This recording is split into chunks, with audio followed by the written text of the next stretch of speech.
There's a pain inside my heart, dear,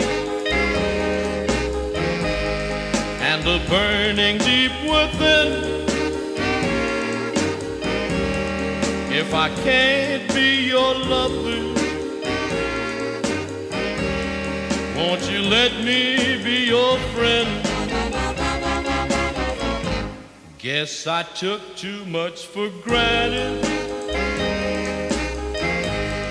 Thought that you loved me too. Our romance should have never started. Little girl, I can't blame you. Should have seen a little change, dear. Should have known that you were blue. Couldn't tell by your kisses that I was losing you. Guess I'm born to be a loser, and a loser just can't win. If I can't be your lover, won't you let me be your friend? Should have seen a little change, dear. Should have known that you were blue. Couldn't tell by your kisses that I was losing you. Guess I'm born to be a loser, and a loser just can't win. I can't speak, my heart is breaking, so I guess this is the end.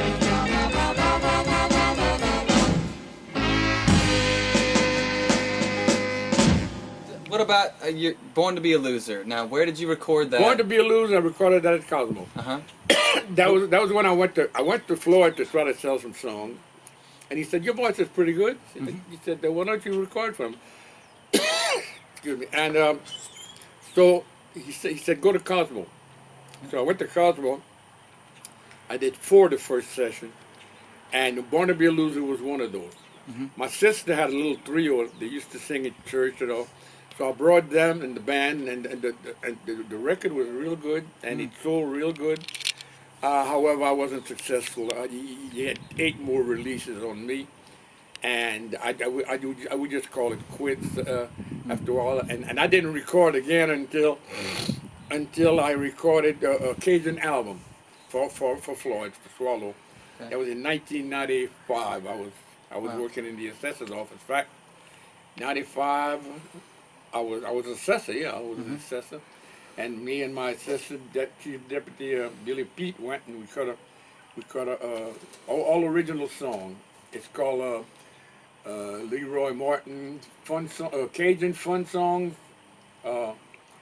love songs, and something else. Yeah. Folk songs. Yeah, okay. Folk, yeah. That's it right here. That's it right there. That was 95. Okay. So. That's sold pretty good. It scored in Canada, in Quebec. It sold in France. I had a few disc jockeys over there that played. Certainly. So, but I didn't do anything again until I had retired in 2000, and Floyd called me. He said, "Why don't you?" He said, "You've been producing and writing and so." He said, "Why don't you do a CD from your vault? Everything that I recorded for you." So I cleaned out my vault. I put on there. I said, "It's going to have to be a double CD for him." Right. Yeah.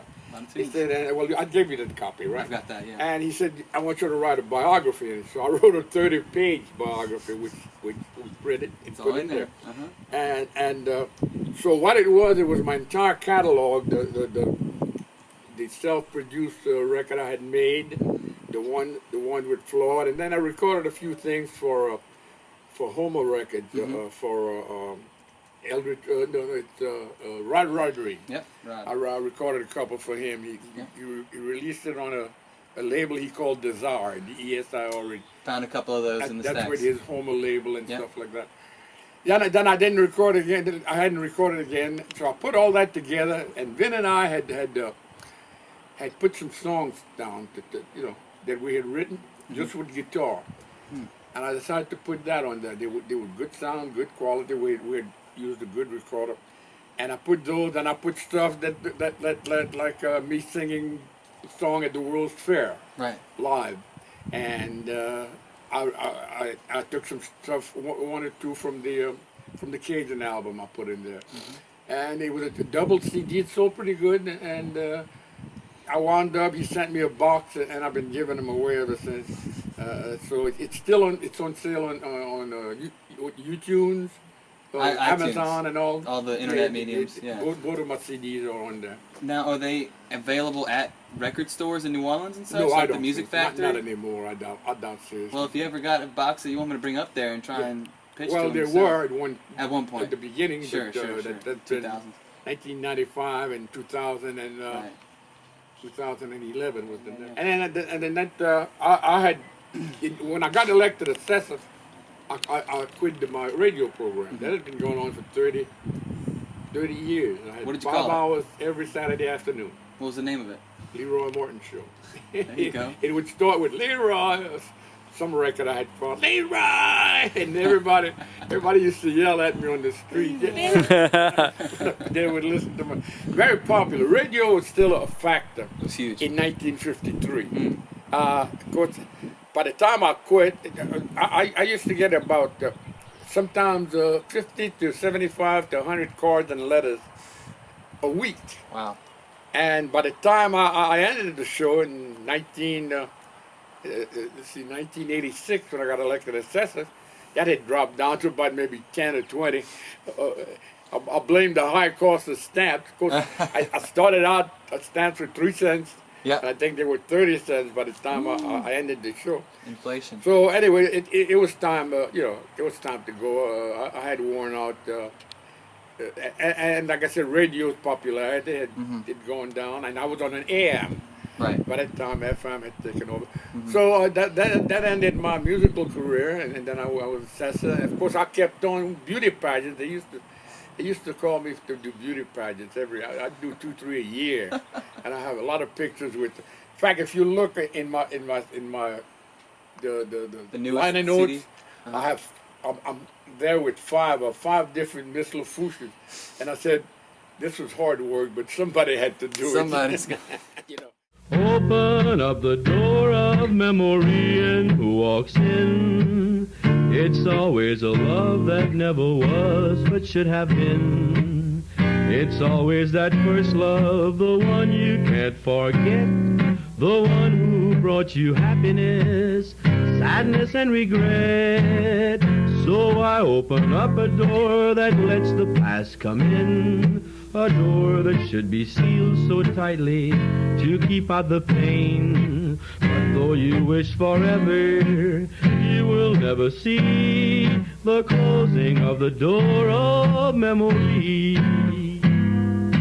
Open up the door of memory and you will find someone who so long ago you thought you left behind. Memories of that someone will fill your eyes with tears. Funny how that first love lasted for so many years. So I open up a door that lets the past come in, a door that once is open never can be closed again. But though you wish forever, you will never see the closing of the door of memory.